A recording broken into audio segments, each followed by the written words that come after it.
Los que creyeron que sembrando mentiras y calumnias por doquier iban a desacreditar a nuestro pueblo, se equivocaron.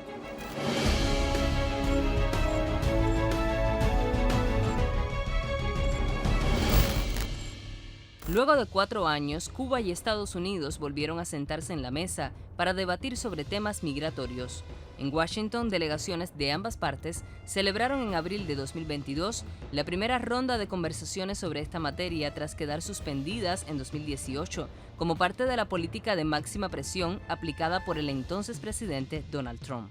Yo tuve la oportunidad de participar en varias de las rondas migratorias con Estados Unidos antes de que fueran suspendidas por el gobierno de ese país, y en aquel momento las agencias de seguridad de Estados Unidos, especialmente en ese periodo del 2017, cuando el cumplimiento de los últimos acuerdos se estaba realizando de manera efectiva, las agencias de ese país trasladaban su satisfacción por los mecanismos de colaboración existentes, porque ayudaban a evitar fenómenos internacionales, flagelos internacionales como el tráfico de personas, el tráfico ilegal de migrantes, la trata de personas.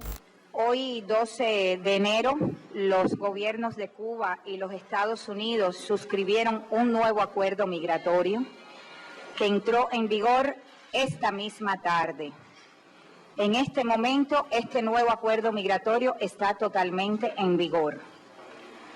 Este acuerdo, que se denomina Declaración Conjunta, reitera el interés de ambos gobiernos de normalizar las relaciones, basados en los principios y propósitos de la Carta de las Naciones Unidas y la voluntad política de fortalecer los vínculos bilaterales y de establecer nuevos entendimientos en temas de interés común. En el año 2017, cuando se alcanzó el último acuerdo migratorio con Estados Unidos en enero de ese año, y en los meses subsiguientes que hubo una aplicación correcta por parte del gobierno de los Estados Unidos del acuerdo alcanzado, los flujos de migrantes irregulares cubanos hacia Estados Unidos se redujeron de manera ostensible. Llegó a haber, yo recuerdo noticias de un mes por primera vez en muchos años en que el servicio de guardacostas de Estados Unidos no detectaba ninguna salida ilegal desde Estados Unidos.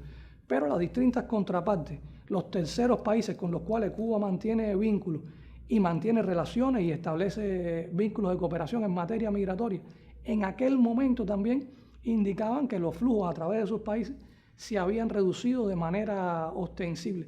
Y te reitero, la situación económica en aquel momento no estaba exenta de dificultades, no estaba exenta de problemas. Por tanto, la situación económica, sin duda alguna, también influye, pero cuando hay una correcta aplicación de los acuerdos migratorios, cuando se garantizan las visas, cuando los servicios consulares funcionan de manera normal, etc., cuando hay vuelos entre ambos países, se garantiza entonces o se favorece el flujo regular por encima del flujo irregular. Pero el panorama cambió con la llegada del republicano Donald Trump a la Casa Blanca. El tema migratorio volvió a usarse como punta de lanza contra Cuba. Desde ese entonces, Estados Unidos ha incumplido con su compromiso de otorgar no menos de 20.000 visas anuales para migrantes cubanos, lo que se agudizó con el cierre de los trámites consulares en La Habana, bajo el pretexto de supuestos ataques sónicos a su personal diplomático, jamás demostrados con evidencias científicas. Los ciudadanos cubanos, si desean obtener una visa, ya sea de inmigrante o una visa para visitar ese país, en el caso de los que desean emigrar, deben viajar a Guyana. Y en el caso de los que desean visitar, deben viajar a un tercer país, excepto Guyana, para solicitar la visa sin garantía de que la misma sea otorgada. O sea, el ciudadano cubano tiene que viajar a un tercer país para solicitar una visa que no tiene garantía. Eso implica mayores costos desde el punto de vista de viaje, desde el punto de vista de estancia, desde el punto de vista de los exámenes médicos que se requieren, ya que no aceptan los exámenes médicos que se realizan en La Habana, desde el punto de vista de traducción de documentos, si se trata de un país de habla hispana o francófono o de otra lengua. Y además, la estancia en los países no es un proceso que el otorgamiento de la visa sea inmediato, sino que lleva una consulta. Por tanto, la persona debe permanecer en ese país esperando la respuesta o viajar a Cuba y regresar cuando se lo comunique. En mayo de 2022, la embajada en La Habana reanudó la tramitación de visados de inmigrante para padres, cónyuges e hijos menores de edad de ciudadanos estadounidenses. Y luego, en el mes de agosto, la sede diplomática anunció también la reactivación del programa de reunificación familiar, comenzando por las solicitudes pendientes. Alrededor de 22.000 expedientes quedaron aplazados desde que se congeló en el año 2017.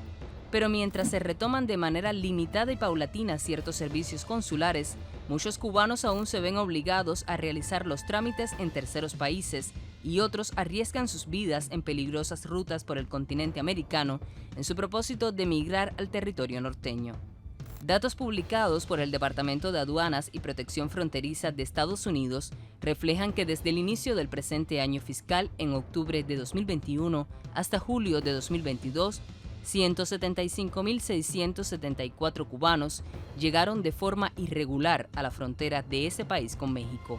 Estos procesos están marcados también por el tema de la frontera. La frontera de Estados Unidos con México y la frontera de Estados Unidos con Canadá, que son muy porosas como son las fronteras porosas en el mundo. Y que por esa porosidad arriban los inmigrantes centroamericanos y arriban los cubanos también. El control de ese proceso y la presencia cubana de asentamiento de cubanos en los países centroamericanos, la circularidad de la migración cubana que cada vez es mayor, el mayor proceso de viajes de cubanos hacia el exterior por los cambios en la política migratoria cubana, a partir del decreto 302 de 2013, van marcando un escenario diferente en el cual los cubanos se insertan en los flujos que se están dando del área hacia los Estados Unidos.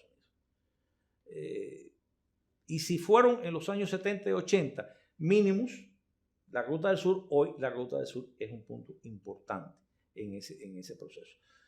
El control inmigratorio norteamericano está dirigido contra todos, con la diferencia de que los centroamericanos no tienen ley de ajuste.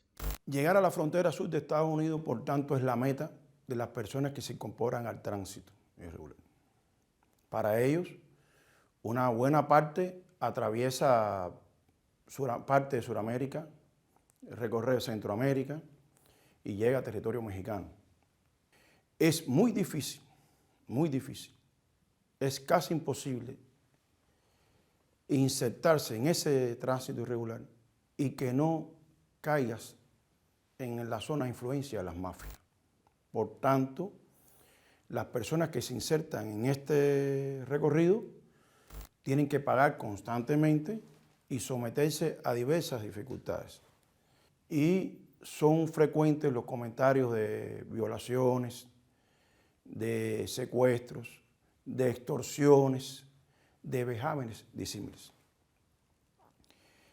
Porque, insisto en algo, es imposible que se realice este tránsito irregular sin que las mafias se apoderen de ese dinero, de esas posibilidades. Son las que dominan los intríngulos de ese recorrido.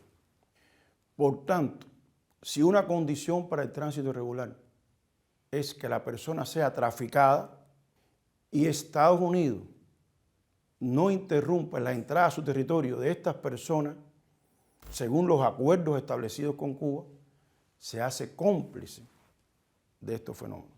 Hoy se conoce que existe el llamado miedo creíble, que es nada más que la persona llega y, a pesar de haber salido de Cuba de manera regular, con la visa hacia un tercer país y después haberse incorporado a flujo irregular, sin tener ninguna dificultad para poder regresar a Cuba, el ciudadano cubano llega, plantea que tiene el miedo creíble de regresar a Cuba porque puede ser objeto de esto o de lo otro, y a partir de ahí se le brindan también garantías para la entrada a los Estados Unidos. Si seguimos lo que ha estado sucediendo al final de la administración Obama hasta ahora, pensemos rápidamente que Trump, de las pocas cosas que no le dio marcha atrás, de las poquísimas cosas, de toda la directiva de política del presidente Obama con relación a Cuba en particular, fue volver a reestructurar pie seco, pie mojado. Ni siquiera la política de aceptación y promoción de los inmigrantes cubanos que son médicos y profesionales, ni siquiera eso.